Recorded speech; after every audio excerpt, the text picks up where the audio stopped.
Okay, your meeting is now live. Okay.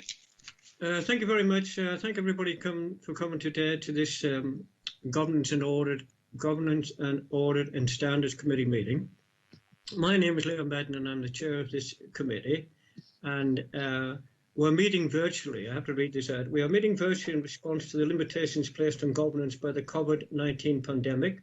For the purposes of this meeting, the City Solicitors advised that pursuant to Section 78 of the Coronavirus Act 2020, this meeting will be run by reference to the model standing orders as set out in the Local Authorities Coronavirus Flexibility of Local Authority Meetings Regulations 2020 number 392. The suggestion here that we turn the microphones off when you're not speaking, but I'm going to leave that down to people themselves because you can see the difficulty even I am having. But could I now ask the members who are here to introduce themselves, and I'll call you, if I may, in alphabetical order. So, Councillor Simon Bosher.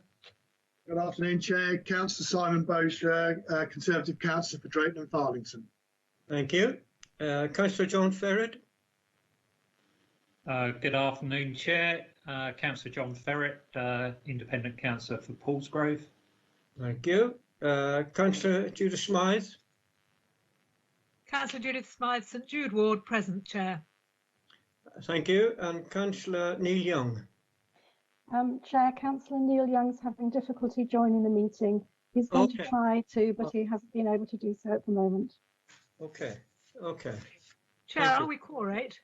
Yeah. Yes. Yeah. I think it's 2 members, is it? It's 2. Yeah. Yeah, we're okay. The Lib Dems are 1 short of this meeting because, as you've probably seen, Councillor Chris Atwell has become a cabinet member for Resources, and therefore we can't elect or appoint anybody until the next full council meeting to this committee. Indeed, the other committees or panels that he's come off. I'm going to ask officers to introduce themselves, if that's okay. So I'm going to call the external auditors first. Helen Thompson. Hello, Chair. It's David White, the External Audit Manager from Ernst & Young. Helen Thompson is unable to attend this afternoon. Thank God for that. I was worried about the voice. Okay. Good afternoon, David. Hi. Okay. I'll call the other officers I have. You've spoken to Charlotte already. Charlotte Smith. Good afternoon, Chair. Charlotte Smith, Assistant Director of Corporate Services. Thank you very much. Peter Bolf. Good afternoon, Leo.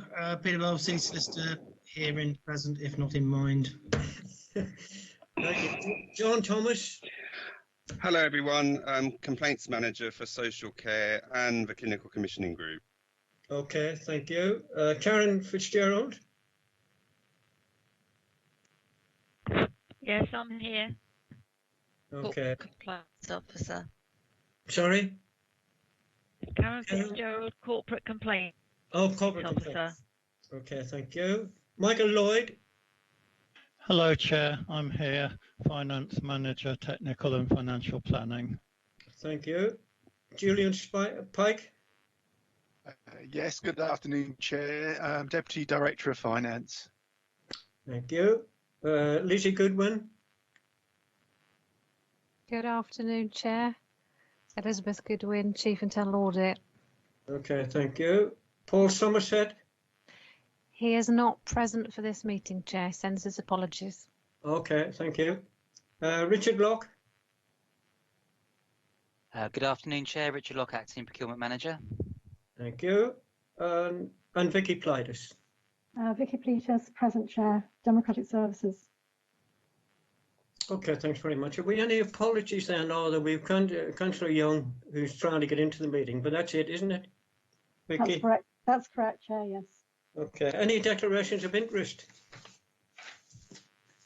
Unless I hear somebody shout at me, I'll take it that there aren't any. Can we, the minutes of the, I think we can do the minutes of the 3rd of March now, can't we? Because Councillor Ferret's here. Yes, but Councillor Ferret wasn't there at the March. Oh, right, you're right. unfortunately, because Councillor Young hasn't managed to get in yet, we can't do the minutes for the 3rd, but we can do the minutes for the 24th. Well, we'll do that anyway and see what happens. Okay. So we go to the minutes of the 24th of July, which is page 17. I'll go through them for accuracy and matters arising, and that's okay. Page 17, page 18, page 19, page 20, page 21, page 22, page 23. Are they okay, members? Happy for me to sign those sometime in the future as a through a record? Is that okay? Yes, I'll take that as a yes. Three. Thank you. We now go on to item 6, which is the corporate complaints. And Charlotte, the floor is yours. Thank you. Thank you, Chair, and thank you for moving the agenda around for us. I really appreciate it. So I'm responsible for corporate complaints. I've been joined by John Thompson, who is Social Care Complaints Manager, and by Karen, who is our Corporate Complaints Officer. Purpose of the report is to bring information around corporate and ombudsman complaints to the attention of the committee. We provide this information annually following the publication of the Ombudsman's annual report.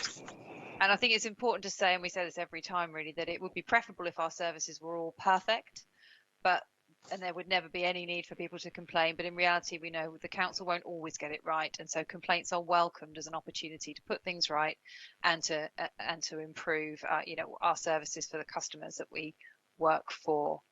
Just in terms of a few headlines, so in terms of corporate complaints, we've seen a reduction in the overall complaints managed through the system this year compared to last year. It's impossible to say for certain why, but we have put a significant amount of work into improving customer service and addressing customer issues at the first point of contact. And we hope that this is the reason why we are receiving fewer formal complaints. I think it's really important to note the work that's been done by Housing, Neighbourhood and Building Services in this respect. Their complaints have fallen significantly from 276 to 188, and they have done concerted work in their directorate to improve that customer service, and I think that's really reaping benefits for them. The number of stage 1 complaints we've managed within the complaint policy timelines has increased to 70%. From 66% last year, so that's showing benefit to our work to try and improve that. In terms of stage 2 complaints, we managed 71% within the time frame, which again is an improvement on last year. When we move to stage 3, we've got less good performance in that area, and we've got a significant drop in our adherence to the timescales. Only 22% managed within the 20 working days compared with 76% last year. So we're aware that this is an area where we've got an issue that we need to work on. Just a little bit of a sort of explanation, stage 3 complaints, they are the final stage in the process for the council. By that point, complaints that are escalated to stage 3 are usually fairly complex. They often require additional information from the customer, and that can result in delays while we wait for the customer to respond or to be available for meetings, those kind of things. We also often need professional input from officers that can be quite technical or specialist, and then we sort of experience delays around capacity or even just availability of those specialists. Nonetheless, the timelines and the level that we're at is not acceptable to us, and we're reviewing stage 3 complaints this year to identify any particular issues and try and make improvements to that timeline. Moving on then to local government and social care ombudsman complaints. The number of complaints and inquiries referred to the ombudsman in relation to Portsmouth City Council has reduced from 45 to 35. We hope that although we haven't been meeting the timelines on our stage 3 complaints, this perhaps indicates that more customers are satisfied at the outcome of our process, and so fewer have felt the need to refer us to the ombudsman. Also, the number of upheld complaints has reduced from 8 to 6, and the number of complaints referred and upheld compares favourably to other local authorities of similar level. And there's a table at section 6 in the report for comparison if you're In terms of the 6 upheld complaints, I've tried to reflect the committee's feedback from last time that you would like more detail in relation to the complaints that are upheld, and I hope that the amount of detail we've provided this time is more what you're looking for. There are only 6, but I've provided also the links to the publicly available full case information, which the LGO publishes on their website, so that may be of use to the committee, but also to any member of the public reading the reports as well. Of the 6, there's a spread. There's not one particular area that has sort of been particularly high in terms of LGO complaints. There's one for children's social care, which is an issue relating to ongoing support for a care leaver continuing in education. There were 2 for adult social care, but different areas, one relating to domiciliary care through a care agency, and another relating to support provided by a care agency for a service user with learning disabilities. There was one relating to corporate services, which was around a customer having issues accessing services as a result of a disability, including being unable to make a complaint. So I think that's very much taken on board. Then there were 2 relating to housing. So one which related to the handling of a complaint associated with a homelessness application, and then another relating to circumstances around administration of a vulnerable persons grant, which I think if you've read the detail of that one, the complaint was that the council had made things slightly confused for the customer by trying to help too much in that situation. So I think there was acknowledgement from the Ombudsman there that we tried to do the right thing, but in doing so had slightly made things unclear as to where our responsibility lay. In terms of learning, the upheld complaints have resulted, particularly this year, in a new reasonable adjustments policy for the organisation to ensure that the council's proactively seeking to understand whether customers require those reasonable adjustments as a result of disabilities. And that policy has been communicated through the organisation and included in our mandatory equality and diversity training. So some real learning from a couple of those complaints, one in particular, resulting in some significant changes in that area. There's also been changes around the council reminding care providers about the need to maintain adequate records, and changes to processes around changes around support plans being appropriately discussed with social workers and service users and their families. So changes have been and improvements being made as a result of complaints. I think overall numbers have reduced, which I think is positive in that we're resolving more customer inquiries at the first point of contact, and the stage 1 and 2 timelines are continuing to improve. But there is still work for us to do around the management of stage 3 complaints, and we'll be looking to address that this year.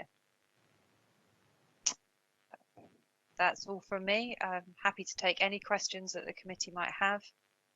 Well, thank you very much, Charlotte. Could I say I shall be consistent and say that as an elected member, I welcome and always welcome complaints anyway, and particularly if we can learn from them, which we've been doing here. And I was interested in 5.2 in the report, where the Ombudsman is keen to point out that a high number of complaints do not necessarily mean a council is performing poorly, which we've said all along, or I've said along. It may indicate an authority that welcomes and encourages feedback, and I think we've been doing that as long as I've been around. So I also read the individual reports there, and I read them with interest. I have no comment on them itself, but I do say welcome that, and I want to thank you, Charlotte, for the report. Any questions, members? I don't know how I'm going to see you. Jump in, members. Chair, Please. just a quick one. On page 56, there's 2 tables, and I can see you've changed the database. This is the corporate complaints. Yes. It's impossible for us to compare those, of course. Can you reassure me that we'll have figures that we can compare next year? And second of all, are there any things that I might have missed because I can't compare properly along those 2 tables? You've talked about improvements in housing, although that includes other services alongside. I wondered if there's anything we might have missed of an exceptional nature, particularly one where we might need some action because those 2 tables are different. Thank you. Thank you, Councillor Smythe. Yes, we have, because we've replaced the corporate complaints database within then the changeover happened in the middle of that year. It does make the figures around the number of complaints by directorate difficult to compare. However, the complaints across the board have decreased So I think every service area has seen a reduction in the number of stage 1 complaints. And as is noted for housing management, they've seen a really significant reduction. I don't think there isn't anything else. There isn't anything that I think that you would be missing as a result of the two tables being difficult to compare, if that makes sense. The difficulty is that directorates changed as a result of the service reviews, and as a result of that, some areas are now within different directorates, and that makes the complaints numbers difficult to compare. But just to reassure, next year we will have all of our figures from our new Respond complaints database. That will make it much easier for us to report on corporate complaints. It's just taking a bit of a time lag because this is so far back now. By the time we bring them to the committee, they're quite old. I hope that reassures. Thank you for that reassurance. Thank you. Thank you. Any other member? Just jump in. Yeah, Chair. Please. It's John. If you click on participants, Chair, then you'll see if colleagues raise their hands. You should have a sidebar there that will give you the names, and you can raise your hand through that. Right, so Charlotte, I was going to make the same point as Leo on 5.2, but also wondered if we'd had any external assessment of our procedures or processes for people raising complaints. You know, has anyone validated our view or our belief that we have a system there that's easy for people to access? So thank you, Councillor Ferret. Our corporate complaints process, which is set out in the policy, was validated and approved by the Ombudsman. So when we reviewed the policy in 2018, we took it to the Ombudsman to make sure that they consider our process to be satisfactory and in line with what's done by other organisations. We're actually relatively unusual within local authorities now in having a 3-stage complaint process. Majority of local authorities only have 2 stages. So we are extremely robust in the number of opportunities that we give complainants to have their complaints reviewed. I think the Ombudsman complaint that we had, which corporate complaints were involved in, around making sure that we are asking customers proactively if they need reasonable adjustments, was something that we've learned from very much this year. And as I've noted, we have developed the reasonable adjustments policy as a result of that. I think that's been useful to the organisation in highlighting for us where we need to take additional steps to make sure those customers who have additional needs or need who need us to make changes to the way that we do things to enable them to access our services are being actually proactively asked the questions. Does that help? Yeah, thanks for that, Charlotte. I did have another point to make on the report, if that's okay, Chair, and that was that's relating to the length of time that some complaints take to complete, not least if they end up with the Ombudsman. And both Peter and Leo will be aware of a particular case that has taken a number of years, probably still hasn't been resolved entirely to the satisfaction of the complainant, but certainly my concerns around that is how long it took for the council to deal with that. And maybe if it had been dealt with more speedily, then it wouldn't have taken quite so long if the council had addressed it, and wouldn't have caused as much grief to the individual as it did because of the protracted process. So my point is, with those cases, I'm assuming we do a review of how we've handled those. And if you can confirm that, and the sort of process we have in place for cases that are complicated and take a long time. We don't have a standard review of all stage 3 complaints that don't meet the timescales, but we will be doing a review of all of the stage 3s that have not met the timescales, so that we can learn from each individual complaint why things have taken a long time and what we're intending to do. And we would have done this previously, but we've been slightly interrupted by coronavirus this year, is to do a proper review to understand whether there are any particular patterns around complaints exceeding the timescales, and then we can work, and if they are coming from any particular areas, so that we can work with those areas to try and address things when they do exceed the timescales. So yes, I entirely take your point. This is an area where we need to improve, and we will be looking to review each individual complaint that exceeds to make sure that we're learning each time and trying to make those changes to improve that. So if we as councillors are dissatisfied with how the council are dealing with the complaint and we feel it's not being progressed as speedily as it should be, who do we go? Should we go through you in terms of raising those concerns and asking for it to be addressed? Absolutely. I'm responsible for corporate complaints, and if you've got any issues at all or any concerns about the way a complaint is being handled, then please bring them to me and we'll make sure that's addressed. Similarly, obviously for social care, we have a slightly different process. So obviously the same way, I don't know which complaints you're referring to, councillor, but if it's a social care complaint, you could obviously contact us, the complaints manager. I job share with Natalie Beckett. Yeah, it did. Like I say, this was a long. The specific complaint I referred to earlier was a long-standing one.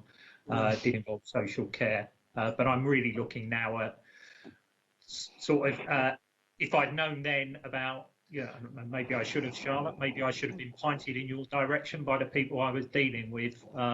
There was a lot of delays within that at points which, on reflection, I would have been coming to you saying, look, this really does need to be accelerated. But it's helpful to know that now. Absolutely, always happy to. And if you're not sure whether a complaint should be us or social care, please come to us and we'll make sure that it's directed in the right direction. Okay. Okay, thanks. And thank you for that ongoing training for me, John. I found participants and I found your little microphone on. Okay. I can't see any others though. Any other points for any other members? Vicky, I take it that Councillor Young hasn't joined us yet. No, Chair, Councillor Young hasn't joined. I'll let you know if he does. Okay, thank you.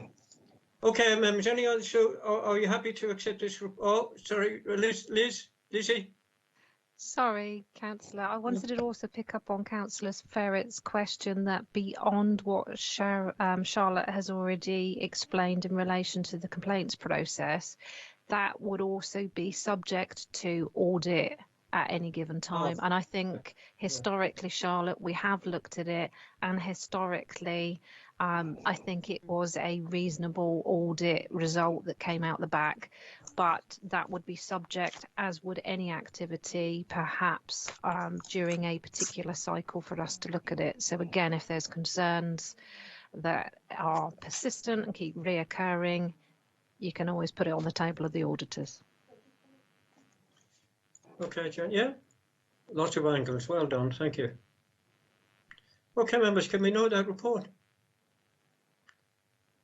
Okay, so thank you, Charlotte, and thank you, John. Thank you very much. Okay, thank you. Thank you. Bye. Can we now move on to item 4? I just noticed, Julian, that lots of the bits of item 4 are also in item 5. Now, I have to say the diagrams, I think, in item 5 are better than diagrams in item 4.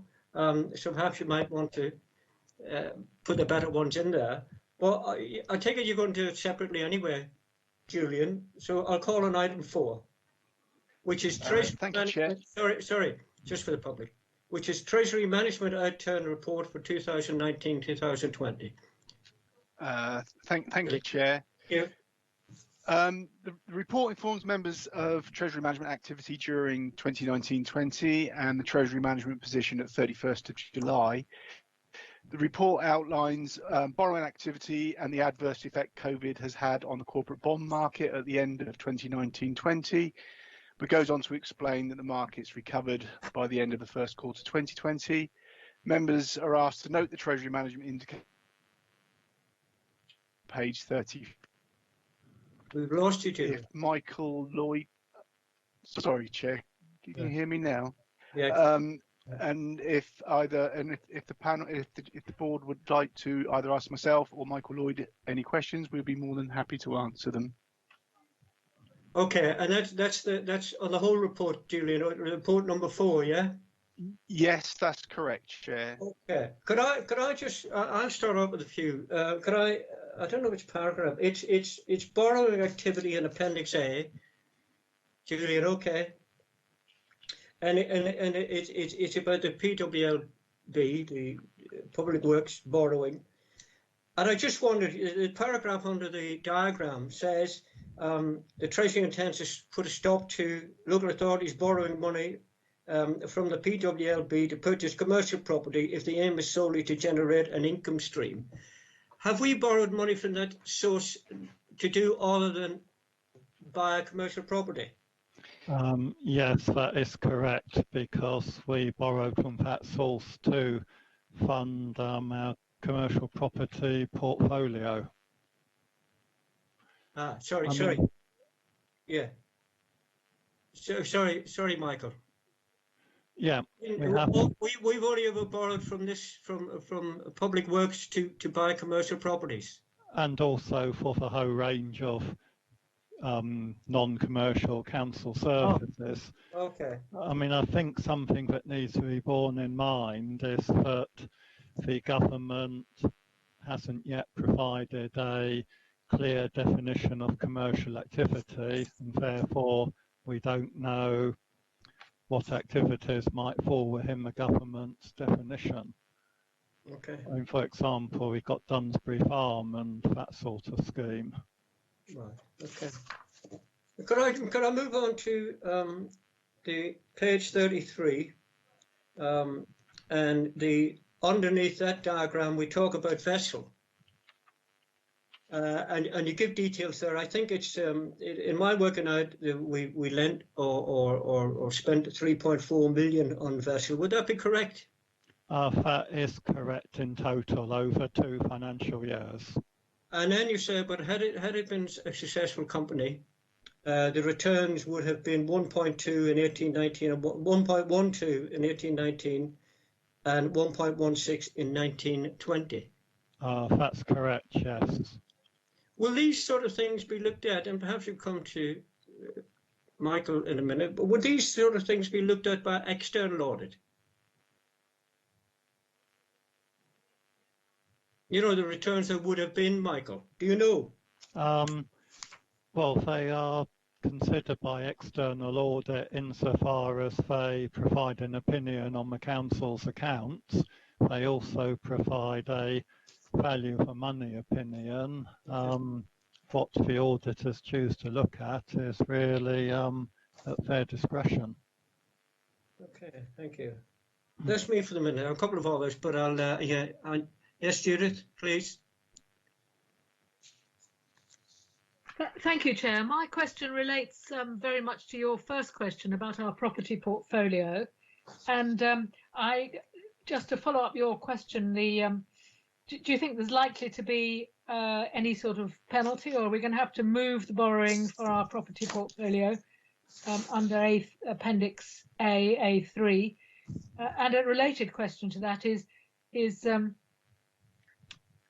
I don't sort of see any details about any separate lines in this report or the next one about our property portfolio, and wonder if we should have a separate report on that at the next meeting, because I gather that in some cases property values have gone down, and also we may need to consider different sources of borrowing if we're going to have to move loans from the PWB to other sources.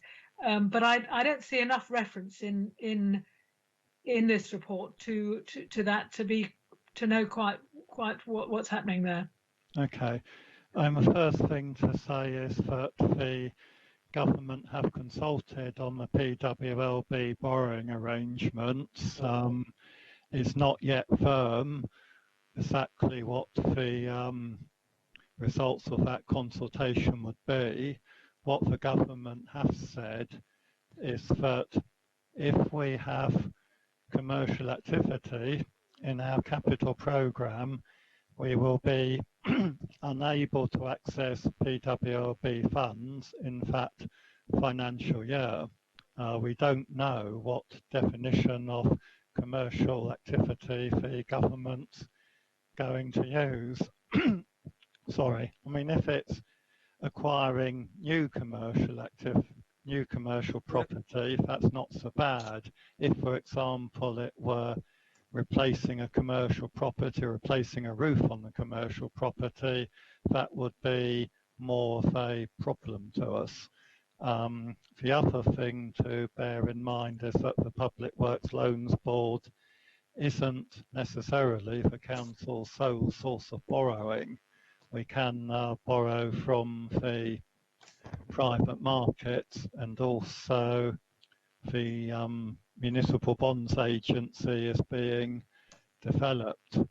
In terms of reporting on the commercial property portfolio, the reports that we've got today are primarily treasury management and how the council borrows and invests its surplus cash, but the commercial property portfolio is included in the council's annual capital strategy report. Hope that answers the question. To an extent. Do you think it likely that those commercial, as it were, commercial properties, and I appreciate they haven't yet been defined, that we would have to redeem the mortgages and start and find other lenders for that in the longer term? Do you think we can leave them where they are and for a while and without it penalising us? The government has said that they're not going to penalise us for existing commercial activity. So the issue would arise if there was further commercial activity in the capital programme. So the existing portfolio is fine until we either want to replace a property or repair it. Okay. I don't know what others think, but I think it might be worth having an examination of that maybe in 6 months' time so that we could see what effect COVID has had on that portfolio. I mean, that is something which the property service would need to supply for report for. Yes, I understand that. Thank you. Okay, Vicky, could you take note of that and see if we can get a report in 6 months' time? Yes, yes, Chair. I've noted. From Property Services. Okay, thank you, thank you. Any other points, members? Oh, John, I've got it now. You've got your hand up. Thank you. Yeah, I think you've just covered it by asking for the report, Leo, but only to say that I endorse what Councillor Smythe has said there in respect of, I think we do need some visibility on this. Things have clearly changed markedly from when we were discussing the property portfolio, 18 months ago, and I know there were reservations then that councillors and indeed the public had about the council pursuing that particular approach. We recognise, or some of us recognise, that there was little option given that the cuts that councils are facing, and we needed to find some way of raising revenue. But I mean, with hindsight, like a lot of things with hindsight at the moment, you probably wouldn't have entered into that. But that's why it's crucial that we do have some transparency and visibility on that. So totally endorse what Judith said. Okay. Oh, Judith, please. Yeah. Sorry, Chair. Could I just say I think we might have lost Councillor Bosher. Oh. Oh, he's there. I can see him. Oh, I can see him. I'm still here, Vicky. Oh, you are there. Okay, sorry. Wake up, Simon. During the report, and I'm trying to find the exact reference, but my notes don't extend to it, you talk about impairment of investments. Could you explain what that might mean? Give some examples. Please. Is that the next report? Well, essentially, investments impaired if it's worth less than it was previously for whatever reason. if I could interject there just for a moment, where we were referring to it then, I think, was when as at 31st of March, because of what was going on with COVID, the value of the purchase price of our bonds was below the market value that we originally paid for them. So the value of it was impaired down to what its current value is. But as the report says, that loss was quickly recovered when the market corrected itself, when liquidity returned, and those bond values have now gone above the value that we originally paid for them. Thank you. That's what I thought, but thank you for the clarification. Thank you. Okay, no other hands. Okay, members, the recommendation is that the actual prudential and treasury management indicators based on the unaudited accounts as shown in Appendix B be noted. An explanation of the prudential and treasury management indicators is contained in Appendix C. Is that okay? Is that agreed, members? Thank you very much. We can now move on to 5. Michael, Julian, whoever. Yeah, okay.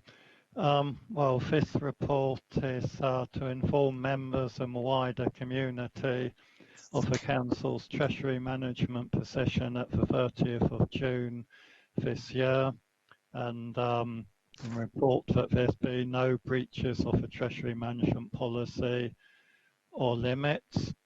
In terms of borrowing, we've borrowed £60 million at the Housing Revenue Account Certainty Rate for 50 years at an average rate of 1.17% in order to fund the Housing Revenue Account Capital Programme. The reasons why we did this were because the Public Works Loans Board rates have been very low, and also we were bearing in mind the government's consultation, which suggests that we may lose access to the Public Works Loans Board if our commercial activities fall foul of the government's definitions. In terms of investing, our investment portfolio of surplus cash invested at the 30th of June consisted of plain vanilla interest-bearing deposits of 374 million, which was the bulk of the portfolio. We had tradable structured interest-bearing deposits of 10 million and externally managed corporate bonds of 8 million, providing a total of 392 million.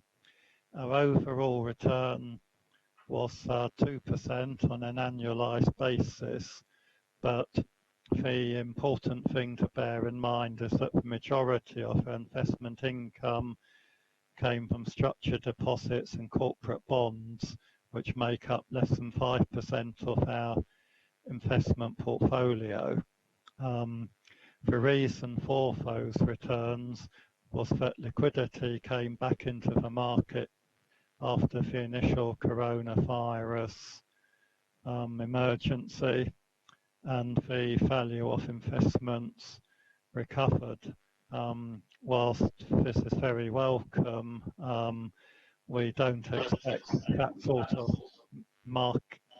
increase in market value to be sustained. Happy to answer any questions.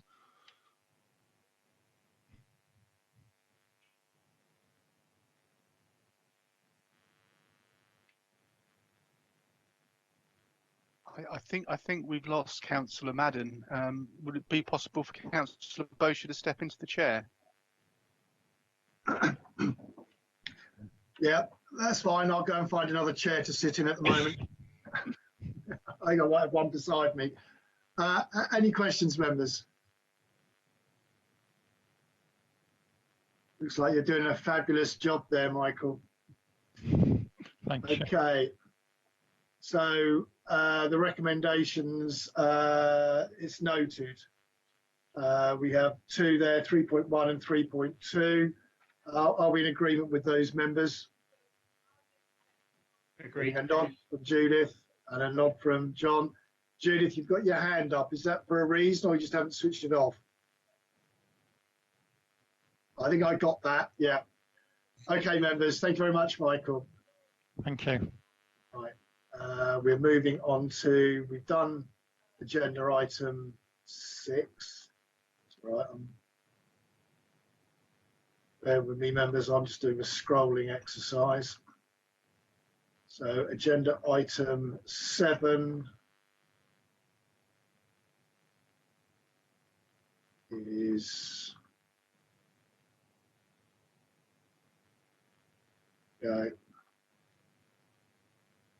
internal audit performance status. That sounds like it's probably you, Lizzie.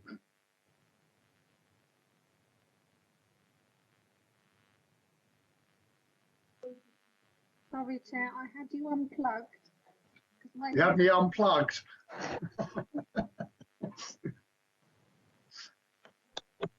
Apologies.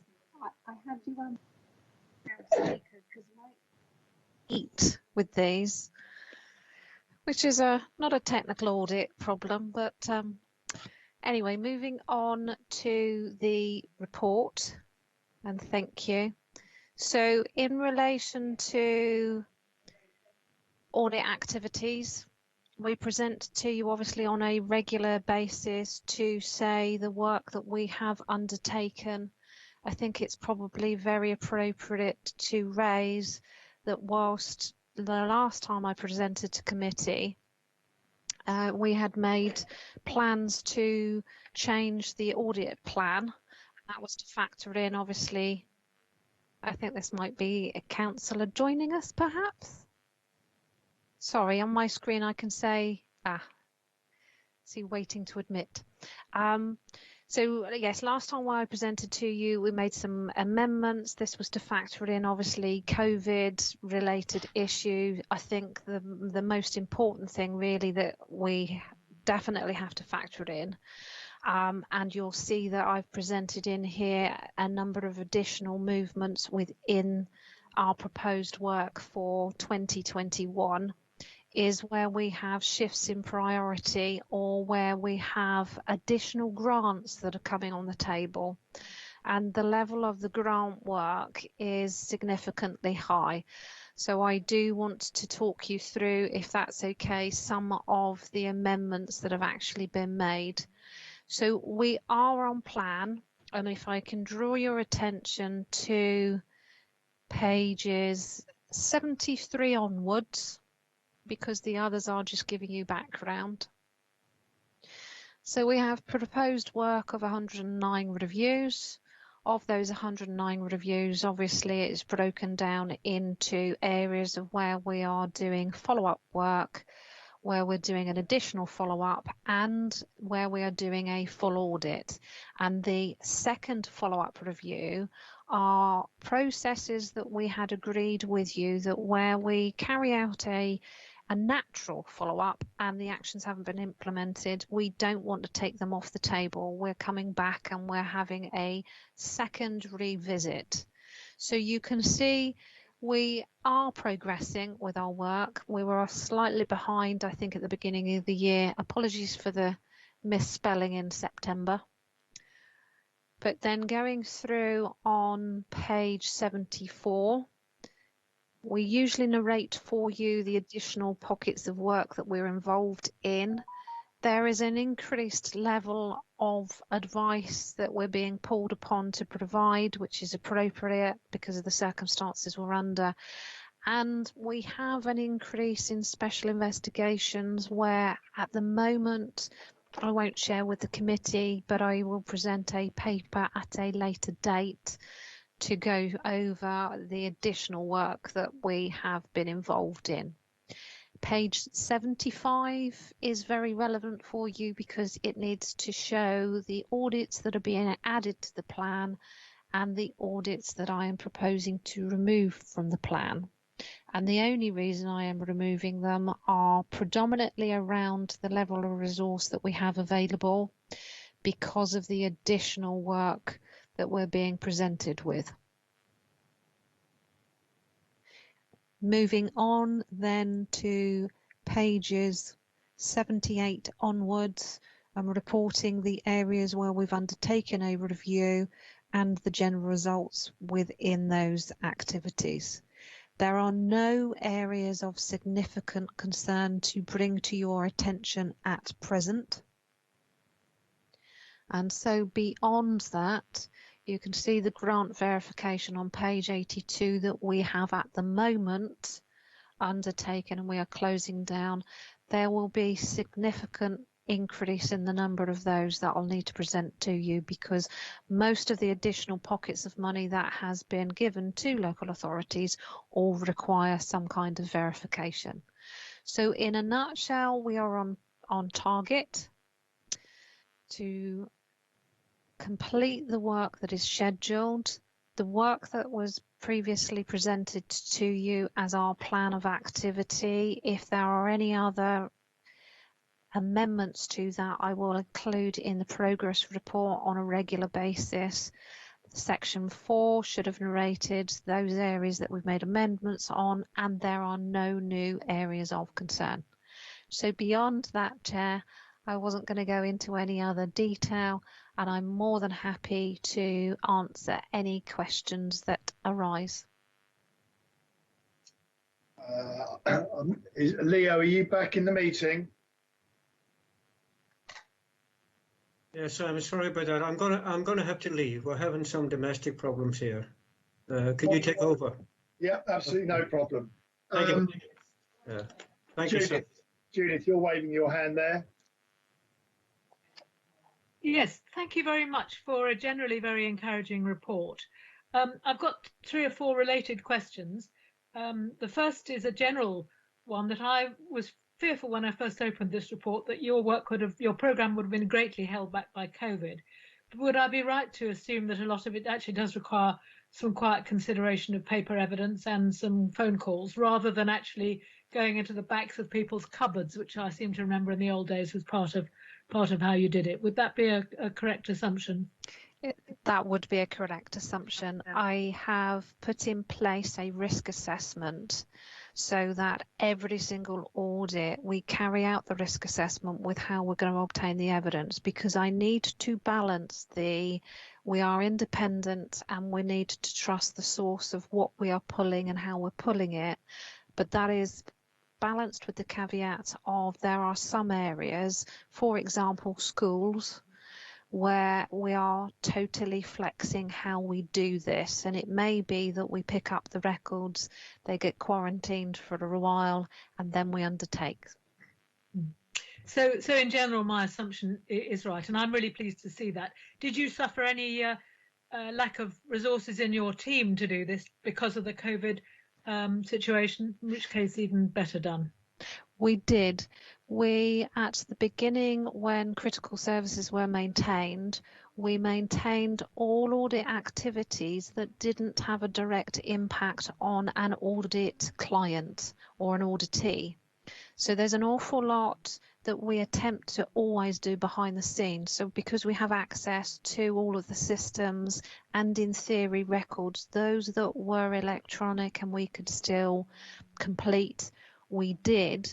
You inevitably, obviously, always have contact with the client at the beginning, generally throughout. So there were some pockets that we stood down.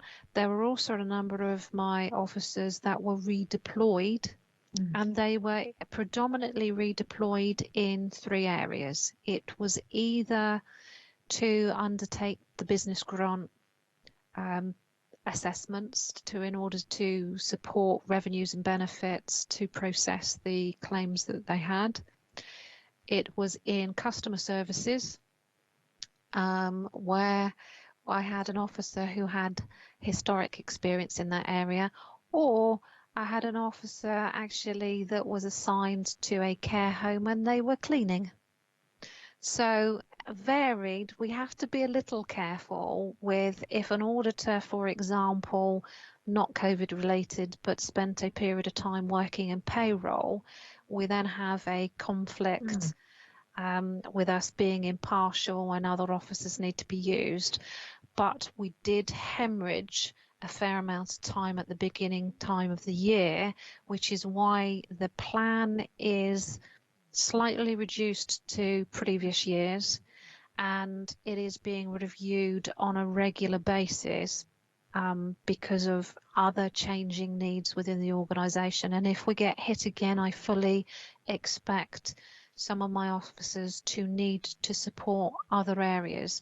I think the biggest hit is probably in the management time to support flexing within the organisation, arrangements within the governance framework, and that there was appropriate oversight in some of those pockets. Thank you very much. I think we would probably want to make sure by the end of the year that we can have some statements from you about the actual impact of that, both in terms of the workload being reduced by postponing work that might have been done and any risks arising from that. But thank you. That is reassuring. I've feared that you might have had to take your eye off the ball in the year, which would have been a great mistake. There's a related question, which I don't want to anticipate the report we're going to be receiving about procurement, but I wonder if you could consider next year putting into your audit plan a bit of an audit of some of the decisions that we made, the financial decisions that we made during the beginning part of the pandemic, in your program, because I think there will be lessons to learn from that, but also it would be very interesting for us in our role to be to try to get ourselves reassured and satisfied that we didn't really do anything wrong or potentially corrupt during that initial 6 months where everybody was, inventing the wheel and in a bit of a panic and feeling very vulnerable, I think, and where it might have been possible for decisions to be made that weren't wise. I'm not talking about political decision making here. I'm talking about decisions about spending money and decisions about maybe cutting corners in some way. But I think it's one of the things as a member of this committee I'd like to be able to be reassured on, perhaps at not our next meeting, but maybe a meeting in a year's time when we know whether we're through this or not. Councillor Smythe, in the audit plan that I presented last time, there was an activity that says COVID-19 assurance reporting. And so that is for this financial year. And what that will cover is all of those pockets that so the procurement, any areas where it's not a grant verification, so we've already looked at it, but for example, we will need to look at where the laptops have been distributed and the controls that were around the laptops, where we have additional arrangements in place for home to school transport, and we may have offered perhaps to reimburse or to flex in some of our other methods or processes. We've either been involved or we intend to actually test. So where we have also agreed waivers around the procurement side or waivers around financial rules. Now, financial rules I'm involved in anyway, as is Jules or Chris. But we factored into a number of the audits, for example, when we usually annually look at payroll or we look at the purchase cards, and we have segregated out an element that is pre-COVID and an element that is COVID. So that report will come to you as a committee between now and the end of the financial year. So you will get it anyway, and Section 151 signed up and was quite content for us to be the sensory check across lots of the activities, as I said, that are falling outside of what we're already being pulled into, so that you can have the assurance. Will your report include the brief summaries or a table of summaries of all the things you've had to check for the grants and so forth? They will be contained as they are in this particular report, and the ones that we have signed off so far were on page 82. But the areas where, as I said, they are not a grant or they're not a full audit, however, we have undertaken checks. So one of the areas would be the discretionary grants. Another area would be there isn't a requirement for the infection control grant payment to be physically signed off by Chief Internal Auditor. However, we have undertaken a piece of work, the income loss compensation claim, which Jules and his team is currently working on. Again, we are involved in doing a number of sense checks, and we will narrate that for you, probably in a summarized version, to say this is the activity, this is what we've looked at, and whether there were any particular concerns or issues kind of coming out of it. Thank you. I mean, I think that I'm talking about something more than just compliance with grant conditions, because I think from my understanding of the grant conditions that were put out at the beginning of the pandemic, they were a bit sketchy sometimes anyway. There are pockets that are quite sketchy or that have varied. Our work goes beyond the grant ones. Thank you. I think I'd want to, I mean, my objective as a member of this committee would be able to say in a year's time, hand on heart, that I don't think that money was inappropriately spent or spent illegally or with corruption, and that we reckon we've managed the resources well, because I'm not sure that all local authorities will be able to do that at the end of this. I think it feeds into our annual governance statement that we need to have assurances around. Sorry, I've got feedback now. Assurances around all of those amendments to any of our arrangements which we had to go through in order to be able to provide the critical services. So yeah. Thank you very much, Elizabeth. That's very helpful. I don't think I've got anything. Let me just look at my notes.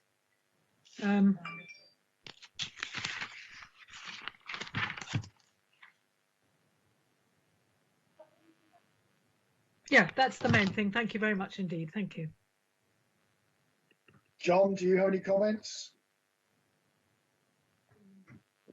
I mean, I think Judith's covered most of what I was going to say. The only comment that I would make is that on page 81, it's really nice to see a school with green all the way through, because traditionally I think schools have usually got some problem somewhere, but congratulations to Brambles Infant School. It must be the first time I've seen a school that has got assurance at every single level. Very good. Very good, they were.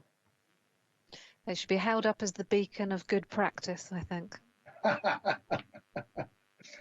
Quite happy for that to be minuted. I don't know about you guys in that respect. I mean, praise where praise is due, I think. Okay, members. Trouble with a big page report. You have to scroll. Let me just scroll back. We're effectively being asked to note the audit performance and to note the highlighted areas of concern. Are we happy to note those two recommendations, members? Brilliant. Thank you very much. Well done, Lizzie. Take care. Thank you. Right. We're now moving to agenda item.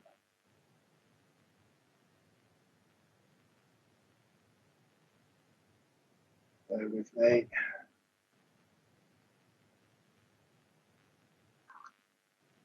Agenda item 8.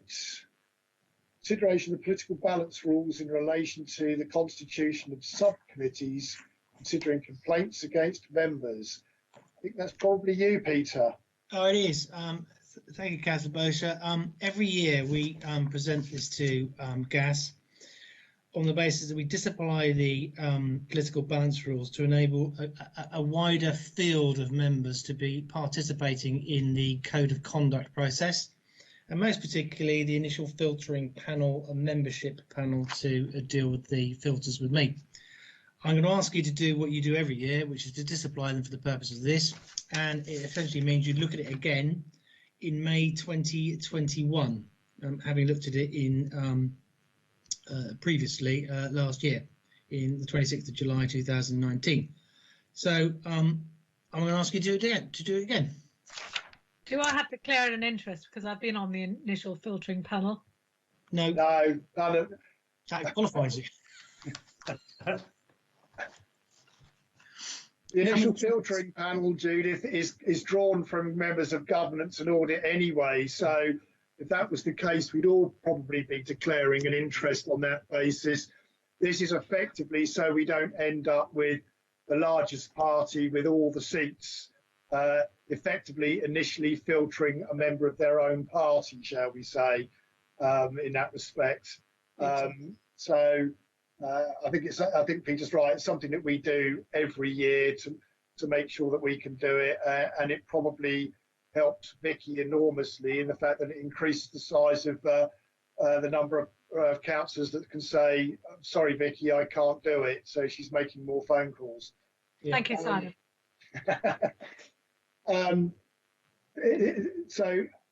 Unless there's any questions, members, there is a recommendation there that the political balance rules are disapplied. Are we all in favour of that recommendation? Please indicate. Yeah, agreed. Agreed. Thank you, Councillor Bowser. Thank you. Thank you very much. And we now move on to agenda item, is it 10? I think, yeah. I'm sort of jumping from 8 So, to 10. so basically, Chair, you've got, you need to pass the exemption wording. That's in agenda, that's item 9. Yeah. That's right. So basically, you can pass the agenda wording, and you can, if members don't refer to anything in the exempt appendices, you can continue in open so that Richard Locke can present his report in open so that members of the public can know, get the general gist of what it is. And then once you're happy with that, once you want to go into asking details on the exempt appendices, this meeting closes and then we go into the private meeting. Okay, members, are we, I'm minded to say that what we do is get Richard to present his report, and if you've got any questions that reply to the open report, we consider it, unless anybody's got any questions specific to moving into exempt session, and then we will move into exempt session after Richard's presented his report, if that's okay with you. Okay, agenda item 10 then, procurement management information. Richard, the floor is yours, so to speak. Okay, thank you very much, Councillor Bowser. What I'll do is I'll take you through a quick flick through the report. As you said, anything that's related to this report I can answer now. Anything in the appendices we have to do on the exempt session. Let me just get that screen up. Okay, so as per the last report, it focuses upon 3 key areas of performance, so spend compliance, contract award via waiver, and contract management performance reporting. The last report we took was straight after the impact of COVID-19. The quarter that we're taking now can be kind of viewed as the first stages of recovery. So what I've done is try to kind of contrast those quarters as best I can. The first report, which deals with spend compliance, what it means here in terms of compliance is our compliance with the Transparency Code, which requires public bodies to have any contracts above £5,000 openly accessible on their contract registers, and we police that via reports from our finance system. And you'll see in the exempt appendices I provided you with those reports on this occasion. So from where we were last time, in terms of the raw compliance, which is where we run the report, and that's before we go in and double check any of the entries to see whether it is actually truly non-compliant or not, and before we go in and then ask for the contract managers to make sure they have actually uploaded the information onto the systems. We've managed to get the raw compliance up from 63%, I think it was, up to around about 80%, or 64% to 80%. That's largely due to us having more ability to focus our resource onto procurement administration, where we were previously, most of our resource was focused onto sourcing PPE, food, IT equipment, contract negotiation. So I think that's partly as we're moving from the response into recovery, we've managed to get that percentage up. Once we've applied the sense checking across that data, we're then at exactly the same compliance percentage we were last time, which is 97%. Running through the areas, so moving on to page 4, adult services have fallen below the 95% target. It's not of any significant concern because it comes to approximately £43,000. It's spread across quite a number of suppliers. So there's nothing there which is going to be significantly above our tender threshold or anywhere near the statutory thresholds, which for a social care is around about £650,000. Have to note though that doesn't include all the spend that goes via the contract system as well. Corporate services, again, we've fallen below the target there, but again, the spend is low at 42,767. So there's nothing there that's going to be causing any friction with our tender thresholds, but a bit there we might need to investigate further. Respective culture, again, it's below the target. They're at 89%, but again, it's a relatively low spend at 31,873, which is across a range of suppliers. There was one which had a distribution value in excess of 100k, which we need to get on the register, and that's in respect of the trust that runs the Guildhall, which we know has been through all of the various approvals required.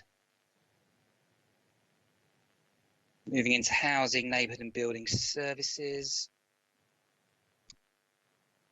No significant concerns there. There's been some use of surveyors for valuations. We are engaging with the service about how we can formalise those contracts, but at the moment there's nothing there which is in breach of our contract procedurals or in breach of the wider regulations. Regeneration have fallen quite below, so there's a bit of work to engage there to make sure we've got more of the contracts that are showing up. There is one which is above the 100k, which is in respect of our interim manager at Lakeside. As the committee will be aware, when we purchased Lakeside, we had to get a number of elements in place very quickly, one of which being someone to effectively manage it on behalf of the council. That's been managed via a consultancy appointment. So I need to do some work with Tom Southall, who heads up that area, to get a waiver in place and consider what we do in the future.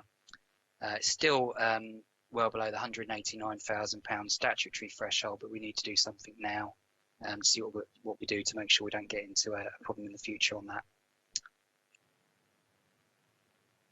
Okay, so that's everything in respect of the information on spend compliance. Do you want me to run through the report in its entirety, or would you prefer to invite questions as we go through each particular section? Do members have any questions? I've got Judith indicating. Judith. I just thought it'd be worth passing on our gratitude and congratulations to Children's Services and obviously to Finance. You'd expect Finance to get 99%. That's nice to know. But I do think Children's Services have been under a lot of pressure recently, and that they've achieved 99% is, out of both of them, have got absolutely huge budgets, is a considerable credit to them. Yeah, fair play. I would agree with that, Judith. Richard, do any of these actually, because this is like the figures I'm looking at in May and August on page 101, have we had any sort of non-compliance as a result of COVID at all? Well, I think in respect to non-compliance from COVID, that's more dealt with in the waivers section. Yeah. So what compliance means here, and it's a little bit confusing, is compliance with the transparency code. So that is making sure that we've got our contracts up on the system. Yeah. Some of those contracts will have been awarded via a waiver process. Right, yeah, that's further down, isn't it? Yeah, so for instance, we've had to put contracts in place for hotels in response to the Everyone In initiative. We've had to purchase PPE from a range of suppliers. So compliance in respect of those percentages is kind of compliance of a small c, and then the compliance of a big C is dealt with in the waiver section, if that makes sense. So, so just going down to page 7 or 105, then when you're looking at the awards waivers, obviously there are some big figures there. That they would be what we would probably know as the highly public, blindingly obvious things like emergency active travel implementation stuff, things like the Ibis Hotel PPE, those sorts of things which we would understand as councillors have been happening as an emergency response to the government and the COVID crisis then. Yes. Well, what I've tried to do is split the waivers into 3 sections so I can contrast that to the previous report. And we've still got quite a few which are done in response. So a lot of those are actually small individual orders, as you'll see in the exempt, which are to do with food orders, PPE orders and so forth. There's one significant order which is in relation to the Ibis Hotel, but the rest of them are all relatively small. The one above are the waivers agreed due to a delay, which is where we had tender programs and where we've had to reallocate resource, and where suppliers have been stretched, we've had to effectively extend some contracts outside of scope. There's been a lot less of those this time round because we dealt with those initially, and they're predominantly within social care, and we're working with social care now to get those tender programs back up together. And then the one above is the business as usual direct awards, and that has been skewed by a direct award which we've done for our waste contract. I can go into a level of detail on that because in pursuant to that waiver, we issued out a contract award notice in the official journal of European Union, which said to the market, essentially, we're going to be awarding a contract to our incumbent provider for waste collection. Predominantly the reasons being is we're waiting for consultation on environment bill, we're piloting food waste collections, we're looking at the materials recycling facility. So there's quite a few things there that are going to make it very difficult for us to go out and procure effectively, because there's a lot of fluidity in what the service specification is going to look like. And if you go out and procure that wrong and seek to change it partway through a contract, it can be very expensive. So that went to Gateway Board, was approved. We had detailed market testing with our incumbent and their competitors who were all fine with this approach and actually welcomed us doing the waiver and coming to the market when we had more certainty, so they'd be able to put better bids in. And as I said, that's been out in the official journal of the European Union and has been for a 30-day challenge period without any problems. But that essentially is what has skewed that number significantly up to the £8.9 million there. The rest of them are all relatively low. Judith? Thank you, Chair. I think these categorisations that you've put in here are really useful and really relevant, actually. I mean, some of it's about extending existing contracts, some of it's about not being able to tender because of COVID, and then the important line in some ways is waivers in response to the actual emergency itself for COVID-related supplies and services. I think we've probably got quite a good understanding about what those emergency supplies and services would have been. Obviously, it would have been PPE.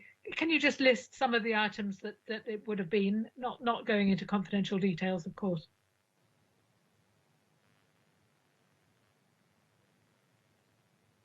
Can't hear you.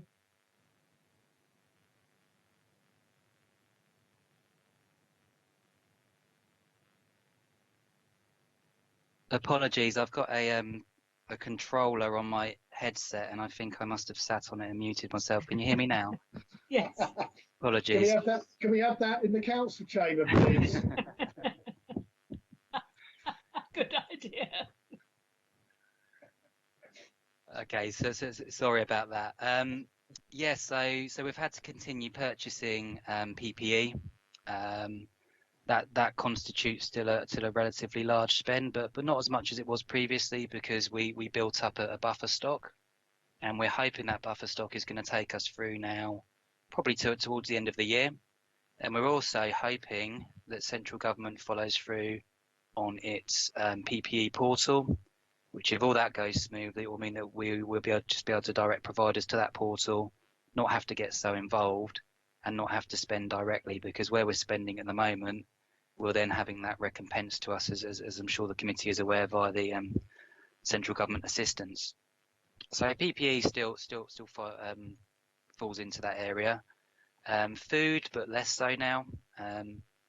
When the pandemic first hit, obviously a number of shielded individuals were unable to get hold of internet shopping and things like that, so we had to get much more involved. The reliance has gone down a lot. The supply has leveled off. You can purchase toilet rolls again now, and pasta and various other things, which you could be a bit premature with that comment. Yes, yeah. Already putting rations for that now. Okay. Yeah, we'll make sure that we keep the supply lines in place just in case. But there is still a requirement for us to purchase those things. In respect to the Everyone initiative, we had to extend the IBIS contract, and moving forward, there's going to be still some waivers that will be required from the Everyone initiative, because as a council we're seeking to help with that issue, irrespective. But we've managed to find routes through where we can access things like the housing network, which we can do compliantly. So we're not going to see a lot of significant waiver spend that I foresee in those areas. IT spend has gone down quite a lot in respect of hardware, but I think there is still going to be some spend going forward to help get the infrastructure where it needs to be quickly. But again, I think that's going to be relatively low spend compared to where we were previously. Okay, I think they are the key areas. Thanks.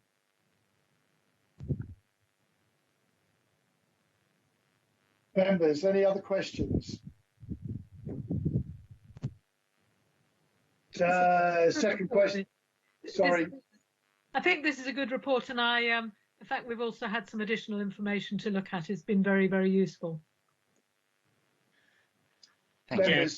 Chair, I was only going to say, and thanks to Richard, we did ask him for some raw information, and he certainly supplied that. I did feel it's a bit like looking for a sort of needle in a haystack in terms of trying to sort of discern whether there were some problematic examples in there.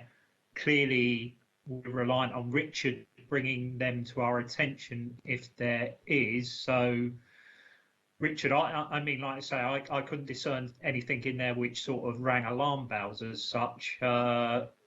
If there was something that you felt needed to be drawn to our attention, then clearly it would be worth us going and having a look at that. But if I'm reliant on your report, I suppose, which, like Judith has said, appears to summarise well what the situation is. Doesn't alert us to there being any particular sort of red signals, if you like. Are you able to confirm that, Richard? Yes. Thank you, Councillor Ferret. Essentially, I've given you my analysis within the report, which we've just been through. What I wanted to do, though, is make sure that you had the detail underneath that as well, which I felt was appropriate for this type of committee. If you're happy for me to continue doing that, we'll continue providing that information. So hopefully you have confidence in my summary, but again, I want to make sure you have the same information that I do. And what we seek to do going forward as well is you've got a summary of the waivers,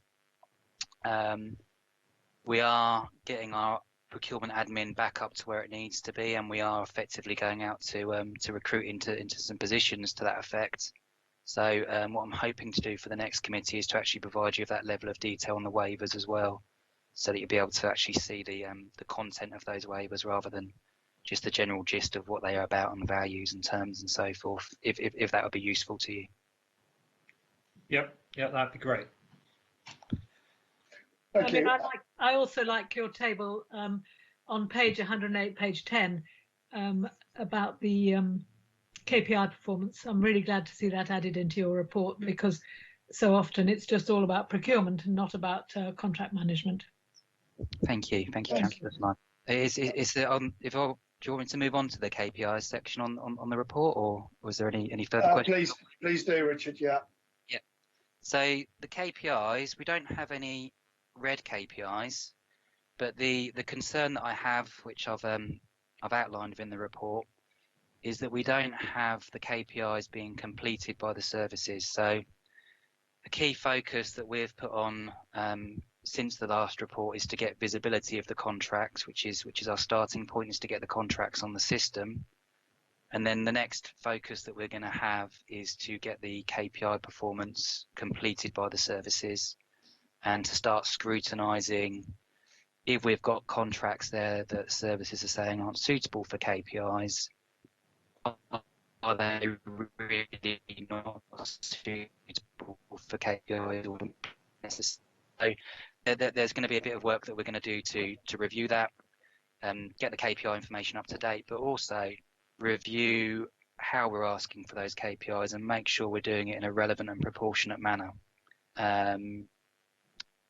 I think there's some work that we can do to simplify how we ask for the KPI information, and I think there's some work that we can do to focus the KPI performance more proportionately determined by the sort of risk associated with the contract and the values and so forth.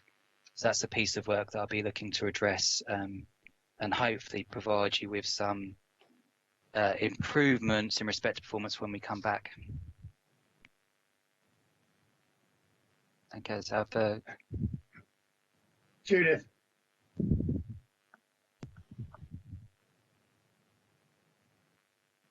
I mean, while we're on the subject of KPIs, I hope that quite a number of them are KPIs related to outcomes, outcomes for people who are receiving the service and what the service is actually about, and also KPIs that are to do with value for money in relation to outcomes.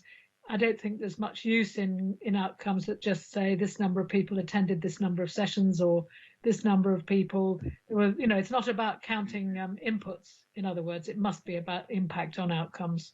And I know it'll take a while to get to that.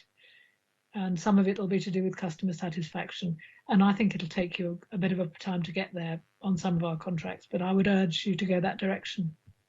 Oh, yeah, certainly. And I mean, it's not going to be covered so much in the information on those KPIs within this report, because that is essentially top level KPIs, which covers all types of contracts. But through the work that I do on the procurement gateway board, where any contract above £1 million comes to us, and below that in procurement, any contract above 100k also comes through to us as well. We're seeing a move, particularly in social care, to move towards measures and outcome-based reporting.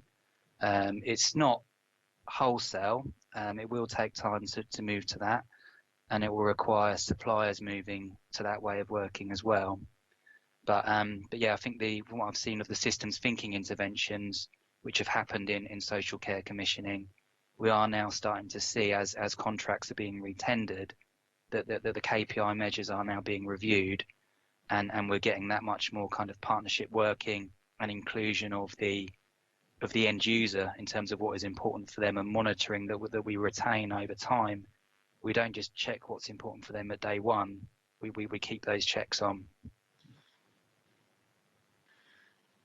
Richard, I'm just looking at the table. There's one that perhaps slightly bothers me, which is the KPI never scored, which suggests to me that there were KPIs in place for those contracts, and it's a big old number beside it, that the work was never done to actually check the contract against the KPIs that were put in place, which would suggest to me that it's sort of a bit basic that should have been done and wasn't. Is that the case? Yes, to be frank, Councillor Bosher, I think it is the case. So I wouldn't say it necessarily reflects that the contracts haven't been managed, but it means that people haven't updated the system. So we're going to need to spend some time and resource to go out to those contract managers and ask them to update the system so that we can get the information across the contracts. So it's the contract managers that set the KPIs for the contracts they're managing. Yes. And then they're not updating the system with the KPIs that they put in place themselves in the first place. Essentially, on the system, we have a broad set of free KPIs that sets against contract service level, business process, and end user perception.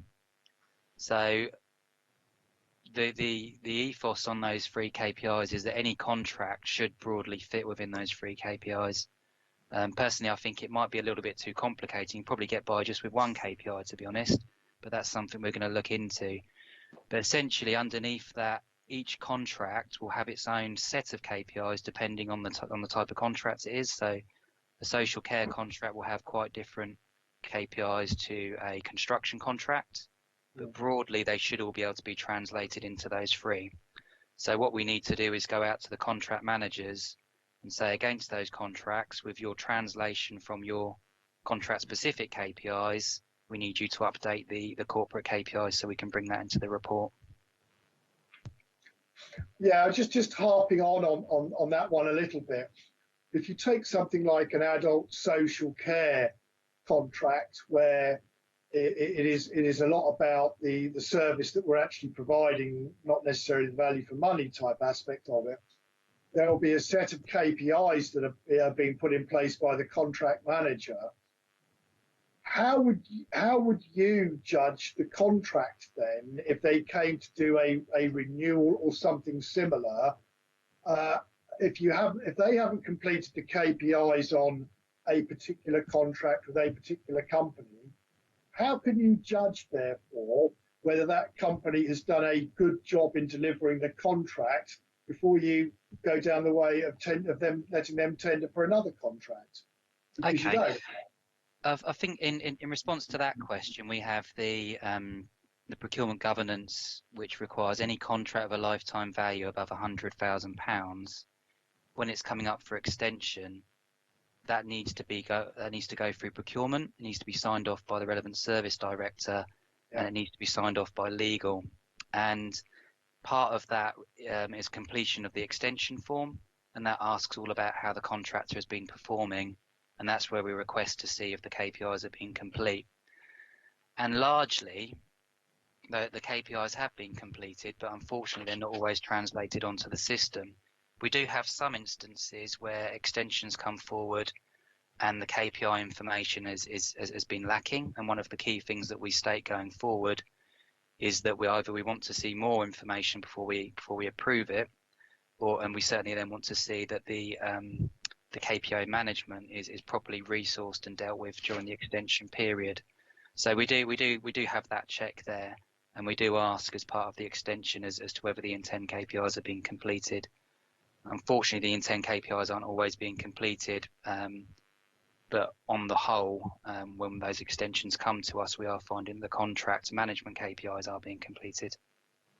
I mean, on the whole, the contract will require that the provider reports back on the KPIs, and indeed going back even further, the KPIs will be an integral part of any invitation to tender and eventually the contract upon which a tender is won. So it goes back much further, and it may not be the contract manager who actually, partly because of turnover of staff and partly because of it's a different job, it may not be the contract manager who actually designed the contract, and sometimes you get a mismatch there. So I'm sure, Richard, I feel confident that you're looking at the whole chain and trying to make it more, to make it better. John, do you have any questions? No, I mean, you raised the point on the not scoring KPIs, Chair, and that's, to me, that's been a perennial issue on this committee, probably ever since I've been on it, and I'm still astonished that contract managers are able just to proceed on the basis that they don't have to do them or they don't feel inclined to. So I would hope that at some point we're going to, you know, get some best practice in place, and people are going to be completing them as a matter of course. But I'm sure you report this back, Richard. But certainly something needs to be done in order to make sure that people are doing this as a priority, rather than feeling it's something that they can do if they feel like it. Yeah, so unfortunately we did lose some of our contract management oversight resource in procurement. An officer left the department. Prior to that, they'd also been covering multiple roles. We are currently out to recruit more of a contract management KPI specialist. So one of the key things that that person will do once appointed, which we're hoping will be very soon, will be to assist me in overhauling the kind of KPI system and checking to understand, are people actually managing the contracts irrespective of the KPI being updating? And if they are managing the contracts, what is the barrier to them completing this simple KPI on the system so that we can provide that insurance? Judith. Can you explain to us why 12.8% of the value of contracts is a KPI expired?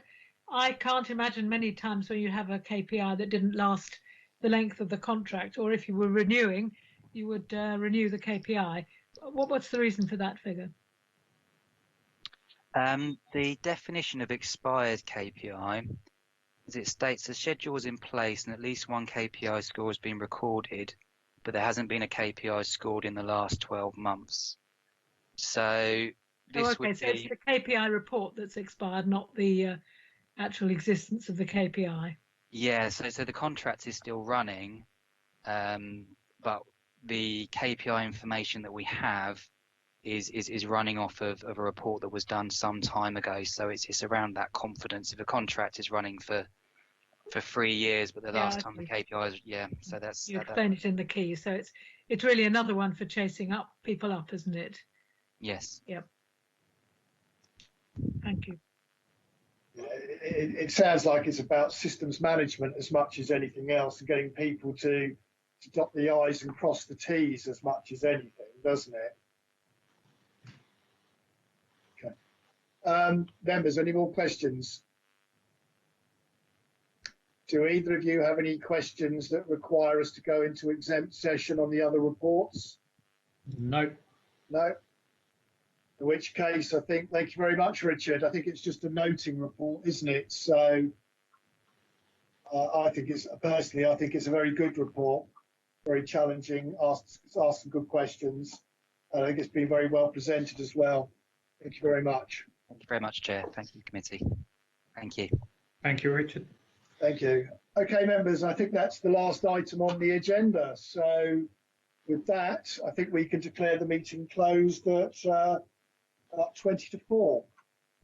That must be a pretty good record for a governance and audit meeting, Vicky.